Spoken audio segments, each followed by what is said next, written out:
سليمان اوسو بو سروکی انجمن کردی انا کسی اوسو کد همان دمه سکرتری پارتیا یکیتیا کردستانیه ایرو روژا پنجشنبه د جوینا سروکتی انجمن ده وک سروک انا کسی هات دست نشان کرن. انا کسی انجمن کردی سال 2011 لقامش رو هات آوا کرن. دناوی ده هجمارک پارتی کسایتی و رکستن هنه وک آلیه کی سرکه سیاسی لروج آوای کردستان تناس کرن و دناوا ائتلاف اپوزیسیون سوری دجی جهدگره. سليمان اوسو سروكي انا كسي صلا 1905 نهان لگند تلديك گندكي دربيسيه جدايك بويا لسالين هفتيان دا تبلي تفجرة سياسية كردي بو صلا 1909 ديان ج آلية هزين امنيين سوريا وهاتا گرتن پشت رجي گلک جاران جبر خباتين خوين سياسي هاتو بو گرتن دما کد زندان دابو و که اندام کمیته ناوندی یکیتی هاته البجارتن سال 2018 بو سکرتری پارتیا یکیتی سال 2019 بو اندام انجمن سروکتی انا کسی اندام شاندا دانوستاندنانه لگل پیاده بو هلگره بکالوریوس ده اند زیاریا میکانیک ده جه زانینگاه حلب باو شش زاروکانه. سليمان اوسو سروكي انا كسي جي قامش القل منك سليمان بخيراتي و بيروز با كبوي سروكي انجمن كردي تخازم دسبيك بزانبم وك سروكي انا كسي كاري يكم بكي تشيه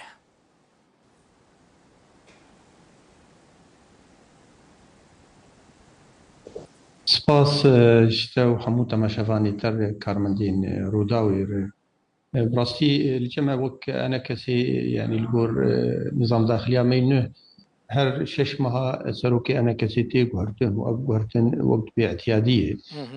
بيجومان كاروباري ما أمي بردوام بند سياسة واستراتيجية أجو أنا كسي السركار دك برفانية بر ما في ملتي خد كنت جي جو أمتيد حاضر دبند جواتي ناف دولتي دي جيبو برزغريكا يعني سوري تي اخافتن تي مناقشه كرن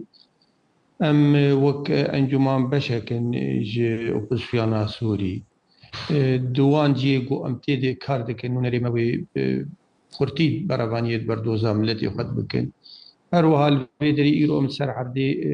ام راسي قلك زحمه يالبن ملتي ما راسي قلك زحمه يالبن ام سوزي ددن ملتي وقا امي يعني كار بكن جبوغو ام كاربن بن لقركا ملتي وقا سس بكن ام سوزي ددن ملتي وقا امي ديجي فان سياساتي شوت ايغو در حقي ملتي مدتين ممارسة كرن سواء لدفرا عفريني سريكانية وان سواء الفان دفري ايغو لبن سيطرة بيادي دبي إما وك أنجمان قالك سياساتي خراب وشود حقي ملتي مو آلي قريمات يعني بهاد كاراني أمي بردوام بن دي وقت بالرفضة وقت بفان سياساتها ويكج يعني أرمان وأهدافي أنجمان اجتماعي كردي أم كاردك أنجبونا يك هلوستا كردي جبو ملتي ما السرها بدوبه بيجومان أمد بين يرو سوري د قناغ قلك استيار درباس دبي ويشغا ملتي مال سرها بدوبه ودستي ويد طبيعي وشام بين ملتي ما وقت ملتجي وقت حركات سياسية يرو ملت الحركات السياسية دينارية يعني بيوسي قلكي جرينج هي والبورتي كل ما ملت روهبونا مدنا ملتي مدى يعني قالكي بخورتي للسرفي مسألة آخبن إنه دبي حركات سياسية كردي دستي خد دستي أبدوخي نجبوه ومكاربن يعني برجوندية ملتي ما في ملتي مسو كربك سوريا بيشاروجي كاك سليمان هي فيدي كنت يخديقوا إنه قاربا ما توفيق بك إنه خدمتي البرملتي بله نها تدمك بحث كركو نوناري نوي أمريكا لروج أوي كرساني هاتيو بورا جيفيايا بآلي دنرا بيانا كي بياديرا جيفيايا تهول داني نوهانا كو هنو بيادي نيزيكي هف ببن وجارة كدن دانوستاندن دست بي بكن اما وقت ديتني غوتشي بون دنا مو نونري امريكي لو نونري امريكا لباكر روج هلاتي سوريا سوزي ددن دبي ام موضوع يكيتيا كردي أو حوار الكردي أم جدين إنه أم في مسألة جنود استئناف بكن ورعاية تاوي بكن وأمي ضاغط بند اتجاهي إنه أم بجهن أنجامنا إما جبريد هالوسطى دياري إما أم بيجن أم آمدني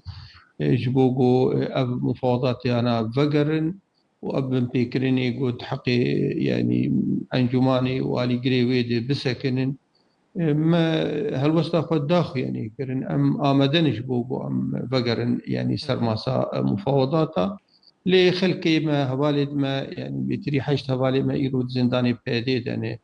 هون بخوجي وكرودا وشوباندي يعني في قناغا شويدي ده دوازدما كات في مجار دهاتن شوتان دي قبل تشك دارين بيديد يعني تشي مفاوضاتي قوها بند بأجواني يعني خشها بنجبو قو مركارب يعني بأنجام دركبه ما قلتي أم آمدن أم بابندي و دوكيومنتا وقت بوثيقة الضمانات آقو يعني باليوزي أمريكي وسروكي قصدي بهدور أم ذكر شش خالة بيكتين أم بابندي وثيقين ووثيقة شامل يعني حمي تشتيد يعني بله مفاوضات بيدس بيمكن يجي نقطة آقو ليس كني بو أبي بيكرني هنوي بين سكناندن و يعني بأمريكي وقصدي ملتزم بداخل يعني هيئة الداخلية درخستو بود 2019 مهاد وازداد وأبن بيكرم بسكن وسقفكي زمني جبان مفاوضات أربيدانين يعني شش خالن ودبوريا بله جديتك هبه يعني أم دبيجن بري قشي جديت اللي جمع وك هردو الطرف إما وك أنجمان أم بين أم بله جدين بله وفعلا برجون ما دخوازي برجون دي ملتي ما تخوازي قوم كاربن بله اتفاقك شيء كنا بكين دمك أنجامنا ديار كري هيا جبو دست بيكرنا ديالوجي من خص في بزانب تو ما تشتك ورنقرتي جانب أمريكي فقط نريني ما ورقرتلو ما آمدمون أخوة دايخ يعني كرن سربان تشتيقو أنا مقول تشتكيدن هالوسطى ويا درباري هالبجارتنا دا زانب بكرتي كاك سليمان هون چاورينك و هالبجارتنين شهرداريان ورن بپاش خستن يان ناش بركو ريفبري بريار دابو 11 في ما هيك شي ببن والله من يعني أبتشكي بوان فكري داي بريارك يكالي وان شخر هالبجاردن التحديد كرنو ويشخر هالبجاردن عشي كرنو وهرتمشي يعني جلوجا قو وأبدأ برستيلام كرن يعني برياري وان يكالين ليرو نرينا دولتي مزنة أمريكي بن أوروبي بن جبان هالبجارتنا دياري يعني بين إنه أجواءنا مناسبة وهالبجارتن تيجي ببي هالوسطى نلقور واتشيا فرنسي كاك سليمان هالوسطى واتشيا هل وستما ام دبيجين چه هل بجارتنا چه ببي اعتمادي سر دستورة كي بك سر عقدك اجتماعي بك اب عقد اجتماعي يعني عقدك مؤدلج يا طرفك يشخر دانية اجبر بها ام دبيجين نتائج ويجي ديار يعني سلفا مظانن ب أب يعني كسي جو خردانين أو يدركبن ويسركفتي بن جالي كي دنجي دي يعني أنا مقالة يعني حوار تكون مفاوضات لكن يكجي نقاط أم بفدورك هاش تكون وك